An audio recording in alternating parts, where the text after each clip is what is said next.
ദോസ്ത് അല്ലെങ്കിൽ ഫ്രണ്ട്സ് ഇങ്ങനെയൊക്കെ പറയുമ്പോൾ നമുക്കൊരു സിനിമ ഓർമ്മ വരും. ദോസ്ത് എന്ന് പറയുന്ന സിനിമ തന്നെ ദിലീപേട്ടനും ചാക്കോച്ചനും ഒരുമിച്ച് അഭിനയിച്ച ഒരു സിനിമയാണ്. അവരുടെ ഫ്രണ്ട്ഷിപ്പിൻ്റെ കഥ പറഞ്ഞൊരു സിനിമയാണ്. തുളസീദാസ് സാറാണ് ഇത് ഡയറക്റ്റ് ചെയ്തിരിക്കണേ. അപ്പോൾ ആ സമയത്ത് അന്നുണ്ടായ അനുഭവങ്ങളും രസകരമായ നിമിഷങ്ങളും ഷെയർ ചെയ്യാനായിട്ട് നമ്മുടെ കൂടെ ഡയറക്ടർ തുളസീദാസ് സാർ തന്നെ ഉണ്ട്.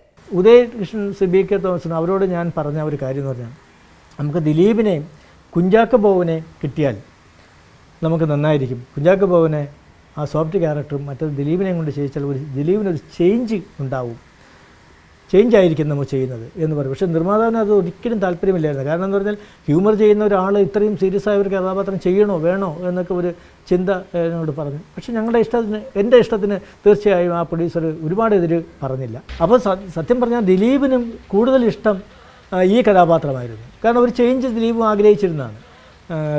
അപ്പോൾ എന്നോട് പറഞ്ഞത്, ഞാൻ ഇത് എപ്പോൾ വേണമെങ്കിലും ചെയ്യാൻ റെഡിയാണ്, എന്നെക്കുറിച്ച് അറിയേണ്ട, പക്ഷേ നമ്മുടെ കുഞ്ചാക്കോ ബോബൻ്റെ ഡേറ്റ് വാങ്ങിക്കൂ. കുഞ്ചാക്കോ ബോബൻ്റെ ഡേറ്റ് വാങ്ങുകയാണെങ്കിൽ പുള്ളി എൻ്റെ കൂടെ അഭിനയിക്കാൻ തയ്യാറാണോ എന്ന് ചോദിച്ചു. അപ്പോൾ ഇതിനു മുമ്പ് കുഞ്ചാക്കോ ബോബനും ദിലീപുമായിട്ട് ഒരു സിനിമയ്ക്ക് വേണ്ടി ട്രൈ ചെയ്തിട്ട് അത് നടന്നില്ല. അപ്പോൾ അത് മനസ്സിൽ കിടക്കുകയാണ്. അപ്പോൾ ഞാൻ പറഞ്ഞു, നമുക്ക് ട്രൈ ചെയ്യാം. ഞങ്ങളെല്ലാം കൂടെ ദിലീപിൻ്റെ വീട്ടിൽ നിന്ന് നേരെ പോകുന്നത് ആലപ്പുഴയ്ക്കാണ്. കുഞ്ചാക്കോ ബോബൻ്റെ ഫാദർ ഉണ്ടായിരുന്നു, അദ്ദേഹത്തിന് നല്ല സുഖമില്ലാതിരിക്കുന്ന സമയത്ത് മാത്രം. അപ്പോൾ ചാക്കോച്ചൻ വന്നു, സംസാരിച്ച് ഇടത്തിൻ്റെ. അപ്പോൾ സത്യം പറഞ്ഞാൽ ഒരു വിധത്തിലും അദ്ദേഹം അങ്ങോട്ട് അടുക്കുന്നില്ല. അതായത് ചാക്കോച്ചൻ്റെ ഫാദർ കൂടുതൽ സീക്വൻസ് ഉള്ളതും സീനും ഒക്കെ ഉള്ളത് ചാക്കോച്ചനാണ്, സോങ്സ് ഉള്ളത് ചാക്കോച്ചനാണ്. ഇതൊക്കെ ഞങ്ങൾ പറഞ്ഞു, അത് ഒരുവിധം സമ്മതിച്ചു. അവിടെ വെച്ച് തന്നെ അഡ്വാൻസ് കൊടുക്കാനുണ്ടായത്.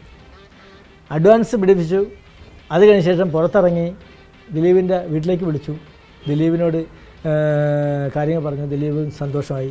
ചാക്കോച്ചൻ്റെ ഫാദർ എന്നോട് പറഞ്ഞത്, ഡയറക്ടർ ഗ്യാരണ്ടി ആണോ, അതായത് ഈ സിനിമയിൽ ചാക്കോച്ചൻ്റെ റോള് മോശമാവില്ല എന്ന് ഉറപ്പ് തരണം എന്ന് പറഞ്ഞു. ഞാൻ പറഞ്ഞു, തീർച്ചയായിട്ടും 100% ഞാൻ ഉറപ്പ് തരാൻ തയ്യാറാണ്.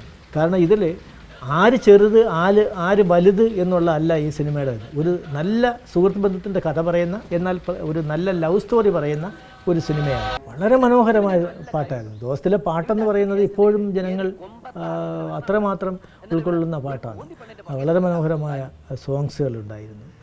അതിൽ ശ്രീനിവാസൻ പാടിയ ഒരു പാട്ട് ഇപ്പോഴും, മഞ്ഞുപോലെ എന്ന് പറയുന്ന ആ പാട്ട്, അത് ഇപ്പോഴും വളരെ ലളിതമായിട്ട് ഏത് ഒരു പ്രോഗ്രാമിലും ശ്രീനിവാസ് ആ സിനിമയുടെ പാട്ട്, ആ മഞ്ഞുപോലെ എന്നുള്ള പാട്ട് പാടാറുണ്ട്. എന്നോട് ദിലീപാണ് പറയുന്നത്, ജഗദീഷ് ശ്രീമാൻ്റെ റൂമിൽ മറ്റേ ജഗദീഷ് ശ്രീമാൻ്റെ പ്രോഗ്രാം ചെയ്യുന്ന, ഏഷ്യാനെറ്റിൽ പ്രോഗ്രാം ചെയ്തുകൊണ്ട് ജഗതി എന്ന് പറഞ്ഞിട്ട് പ്രോഗ്രാം ചെയ്തുകൊണ്ടിരിക്കുന്ന സമയം അവൻ അവിടെ അമ്പിളിച്ചേട്ടൻ്റെ ഇൻ്റർവ്യൂ ചെയ്യാൻ വേണ്ടി, കാര്യങ്ങൾ ചോദിക്കാൻ വേണ്ടി അവിടെ വന്നിട്ടുണ്ട്. അവൻ നന്നാവും, അവൻ കറക്റ്റായിരിക്കും. ഞാൻ പറഞ്ഞാൽ വിളിപ്പിക്കാൻ പറഞ്ഞു. അങ്ങനെ അവനെ വിളിപ്പിച്ച് അവിടെ വന്നു. അപ്പോൾ ഞാൻ ഒരു സ്ക്രിപ്റ്റ് മാർക്ക് ചെയ്തുകൊണ്ട് ഇരിക്കുന്ന സമയത്താണ് ഇദ്ദേഹം വരുന്നത്, ജയസൂര്യ വരുന്നത്. വന്ന് അവിടെ വന്നിട്ട് ഇത് ജയസൂര്യ ഇതാണ്. ഞാൻ പറഞ്ഞു, ഒരു കൈ കൊടുത്ത് ഞാൻ പറഞ്ഞു, നിൽക്കുക കേട്ടോ, ഞാൻ വിളിക്കാം എന്ന് പറഞ്ഞു. ഞാൻ അങ്ങോട്ട് മാറ്റി നിർത്തി. പിന്നെ ഞാൻ ഈ സ്ക്രിപ്റ്റ് വർക്കിൽ വേറെ സീൻ എടുത്തുകൊണ്ടിരിക്കുന്ന സമയമാണ്. അതിൻ്റെ ഒരു തിരക്കല്ല ഞാൻ ഇങ്ങനെ ഇരുന്ന് ഇവനെ അങ്ങ് വിട്ടുപോയി. കുറച്ച് നേരം നോക്കി നിന്ന്. അപ്പോൾ അത് കഴിഞ്ഞ ശേഷമാണ് ഈ സീൻ എടുക്കാൻ അവനെ വിളിക്കാൻ പറഞ്ഞു. ഞാനിങ്ങനെ അല്ല, സാലു ജോർജ് ക്യാമറ കയ്യിൽ വെച്ചിരിക്കുന്നു. ഫ്രെയിമിൽ എൻട്രിയായി ഇങ്ങനെ ദൂരോട്ട് ഓടുന്നതാണ് സീൻ. ഓപ്പണിങ് അതാണ്. ക്യാമറ പുറകെ കൂടെ ഓടുകയാണ്. അതായത് ഒരു പുറകിൽ ഒരാൾ നിന്നെ ഫോളോ ചെയ്യുന്നു. ഇതാണ് നിന്നെ ഒരാൾ ഫോളോ ചെയ്യുകയാണ്. നീ അത് ആ ഭയന്ന് ഓടണം. അതാണ് സീൻ. എന്നിട്ട് ഒരു സ്ഥലത്ത് പോയി ഞാൻ പൊസിഷൻ കാണിച്ചു, അവിടെ പോയി ഒരു ഗ്രില്ലിൽ ഇടിച്ച് നിൽക്കണം, ചെയ്യണം. ശരിയെന്ന് പറഞ്ഞു. ഇതൊന്ന് ടേക്കെടുക്കുന്ന മുമ്പേ ഞാൻ പറഞ്ഞു, ഇത് സിനിമയുടെ ഫസ്റ്റ് വാതിൽ തുറന്ന് സിനിമയിലേക്ക് കയറി ഓടുന്ന ഇതാണ് നിൻ്റെ ജീവിതത്തിൽ. ഭാഗ്യമുണ്ടെങ്കിൽ നീ സിനിമയിലേക്ക് ഓടിക്കയറും എന്നൊരു വേർഡ് ഞാൻ പറഞ്ഞു. അവൻ ചിരിച്ചു, എടുത്തു. അത് 2 ടേക്ക് എടുത്തു. അത് ശരിയായി.